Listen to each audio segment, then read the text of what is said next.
मशहूर था। उसकी तबला बजाने की प्रशंसा दूर दूर तक फैली हुई थी। गांव में जब किसी के घर कोई भी खुशी का कार्यक्रम होता तो सब भीमा को ही तबला बजाने के लिए बुलाते थे। एक दिन की बात है, भीमा जामपुर के गांव में तबला बजाने के लिए गया। वहां के लोगों को उसका तबला बजाना बहुत पसंद आया। अरे भीमा, तुम तो बहुत अच्छा तबला बजाते हो, मन खुश कर दिया, थोड़ा और बजाओ। जी शुक्रिया, अभी बजाता हूँ। वाह भीमा, वाह भाई वाह। सब लोग खुशी से भीमा को पैसे देते हैं। भीमा खुश होते हुए सभी गांव वालों से पैसे ले लेता है और बहुत खुश होता है। आज तो तबला बजाकर बहुत ही अच्छी कमाई हो गई। घर जाकर ये सारे पैसे राधा को दूंगा, वो बहुत ही खुश होगी। घर पहुंचकर राधा, ये लो आज की कमाई। इतने सारे पैसे, अब तो हम जल्दी ही अमीर बन जाएंगे। हाँ हाँ जरूर। सबसे पहले तुम मेरे लिए सोने के कंगन बनवाना। मेरा सोने के कंगन पहनने का बहुत मन है। अच्छा बाबा, जो तुम्हारा मन हो वो बनवा लेना। और अगली सुबह भीमा फिर पास के गांव में तबला बजाने के लिए जाता है। वो गांव जाकर तबला बजाता है। सभी लोग उसके तबले की तारीफ करते हैं और उसे अच्छे खासे पैसे देते हैं। तभी गांव का मुखिया भीमा को बुलाता है। भीमा, कल मेरे घर मेरी इकलौती बेटी नीता की शादी है और तुम्हें उसकी शादी में तबला बजाना है। जी मालिक, जरूर बजाऊंगा। देखो भीमा, कल मेरी बेटी नीता की शादी है और तबला बजाने में कोई भी गलती नहीं होनी चाहिए। मेरी बेटी की शादी में दूर दूर से सभी रिश्तेदार आएंगे, समझे? मालिक, कोई भी गलती नहीं होगी। और भीमा अपने घर की ओर चल पड़ता है। रास्ते में उसे पेशाब लगता है तो वो एक पेड़ के नीचे खड़े होकर पेशाब करने लगता है। जिस पेड़ के नीचे भीमा पेशाब कर रहा होता है, उस पेड़ पर एक चुड़ैल बैठी थी। तभी भीमा को कुछ आवाज सी आती है। कौन है? कौन है? भीमा डर जाता है और मन ही मन कहता है, अरे राम, ये किसकी आवाज है? और वो जल्दी जल्दी अपना तबला उठाने लगता है। तभी उसके सामने एक चुड़ैल आ जाती है। भीमा बहुत बुरी तरह डर जाता है और वो अपना तबला उठाकर बहुत तेज भागता है। चुड़ैल भी भीमा के तबले में समा जाती है और भीमा को पता ही नहीं चलता। वो जल्दी जल्दी घर आ जाता है। राधा, कहाँ हो तुम? अरे क्या हुआ? तुम इतने घबराए हुए क्यों हो? क्या हुआ? भीमा राधा को सारी बात बताता है। अब क्या होगा रे? चुड़ैल अगर हमारे घर तक आ गई तो? तुम डरो मत, ऐसा कुछ नहीं होगा। और अगले दिन, राधा, जल्दी खाना दो, मुझे मुखिया की बेटी की शादी में जाना है, कहीं देर ना हो जाए। मुखिया को नाराज करना ठीक नहीं होगा। मुखिया अपनी बेटी की शादी में ढेर सारा इनाम भी देंगे ना? हाँ, देंगे। ये कहकर भीमा मुखिया के घर पहुंच जाता है।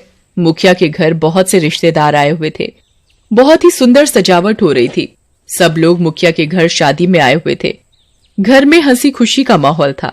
भीमा, तुम तबला बजाना शुरू करो। जी मुखिया जी। तभी अचानक मुखिया के घर से चीखने की आवाज आती है। सभी लोग घर के अंदर भागते हैं तो सबकी आंखें फटी की फटी रह जाती हैं। मुखिया की बेटी अपने दोनों कानों पर हाथ रखे हुए थी और जोर जोर से रो रही थी। भीमा के तबले की आवाज मुखिया की बेटी के कानों में बहुत जोरों की लग रही थी। वो जोर जोर से चिल्ला रही थी, बंद करो, बंद करो। तभी मुझे कुछ सुनाई नहीं दे रहा और उसे एक चुड़ैल दिखाई देती है। चुड़ैल को देखकर मुखिया की बेटी की चीख निकल जाती है। चुड़ैल उसके दोनों कान बहरे कर देती है। हाय मेरी बेटी, तुझे ये क्या हुआ? मेरी बेटी, बेटी। मुखिया अपनी बेटी की ऐसी हालत देखकर बहुत दुखी होता है और मुखिया जोर जोर से रोने लगता है।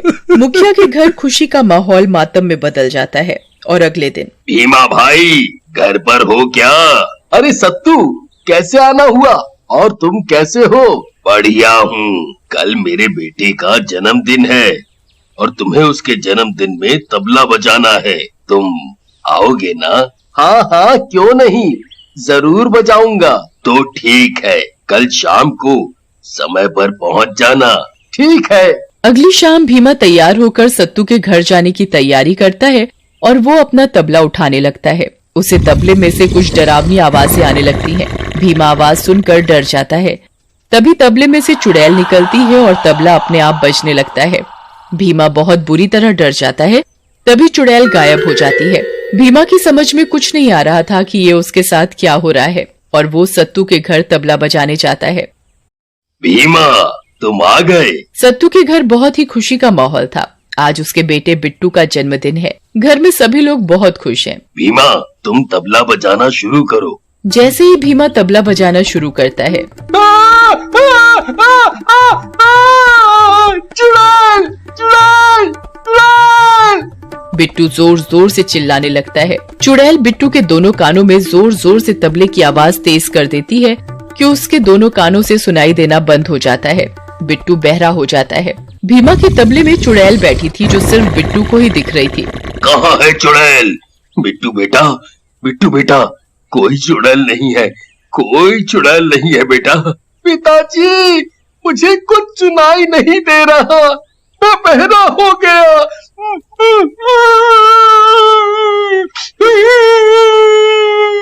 बिट्टू का जन्मदिन दुख में बदल जाता है। हाय मेरा बिट्टू, तुझे क्या हो गया? अभी तो सब कितना ठीक था। बेचारे बिट्टू के साथ बहुत बुरा हुआ।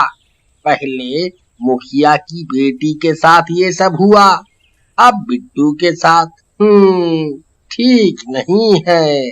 अब बिट्टू के साथ सभी लोग अपने अपने घर चले जाते हैं। कुछ दिनों के बाद गांव में एक प्रतियोगिता का आयोजन था। सभी लोग अपना हुनर दिखाने के लिए उसमें भाग ले रहे थे। क्यों ना मैं भी इस प्रतियोगिता में भाग लूं? जो जीतेगा उसे अच्छा खासा इनाम मिलेगा।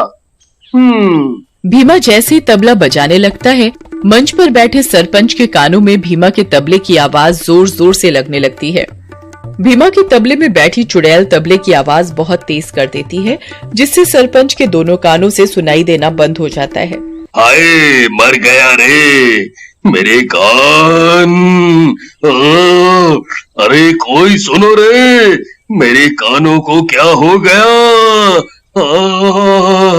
कोई बचाओ रे, मुझे कुछ सुनाई नहीं दे रहा। सरपंच जी, आप ठीक तो है ना? अरे समझ में नहीं आ रहा, आखिर इस गांव में हो क्या रहा है? जब किसी के यहाँ कोई भी उत्सव होता है तो उसके घर कोई ना कोई बहरा हो जाता है। पहले मुखिया जी की बेटी के साथ ऐसा हुआ, फिर बिट्टू, अब सरपंच जी। मुझे तो लगता है इस गांव पर बहुत बड़ी मुश्किल आने वाली है। तभी गांव का एक आदमी कहता है, मुझे तो यह सब भीमा का करा धरा लगता है। जब भीमा किसी के आयोजन में तबला बजाने जाता है, तब कोई ना कोई बहरा हो जाता है। हाँ, हो, तुम सही बोल रहे हो। हो, अरे भाई, मैंने कुछ नहीं किया, मुझे मत मारो। मैंने कुछ नहीं किया, मुझे कुछ नहीं पता कि ये सब कैसे हो रहा है। मैं तो सिर्फ तबला बजाता हूँ, मेरा इसमें कोई हाथ नहीं है। मुझे जाने दो, मुझे जाने दो, मुझे जाने दो। भीमा जोर जोर से रोने लगता है और भीमा के हाथ से गांव के लोग तबला छीनने लगते हैं। तभी उसमें से एक चुड़ैल निकलती है। चुड़ैल, चुड़ैल, भागो रे भागो, अरे चुड़ैल है। गांव के सभी लोग चुड़ैल को देखकर बहुत बुरी तरह डर जाते हैं। चुड़ैल भीमा का तबला बड़ी जोर जोर से बजाने लगती है। अरे मेरे कान, ये चुड़ैल तो मुझे ही मार डालेगी।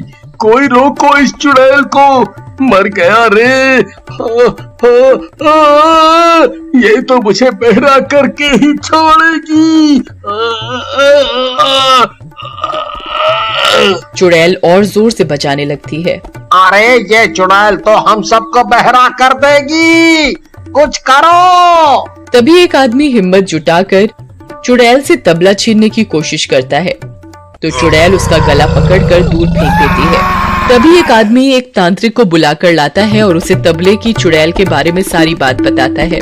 तांत्रिक कुछ देर आंख बंद कर चुपचाप खड़ा हो जाता है। वो अपने हाथ में कुछ भस्म लेकर मंत्र पढ़ता है और वो भस्म लेकर तबले के ऊपर फेंकता है तो तबला जलकर भस्म हो जाता है, तो चुड़ैल भी जलकर मर जाती है। चुड़ैल के मरते ही वो सभी लोग ठीक हो गए जिनको सुनाई देना बंद हो गया था। उन्हें पहले की तरह ही सुनाई देने लगा था।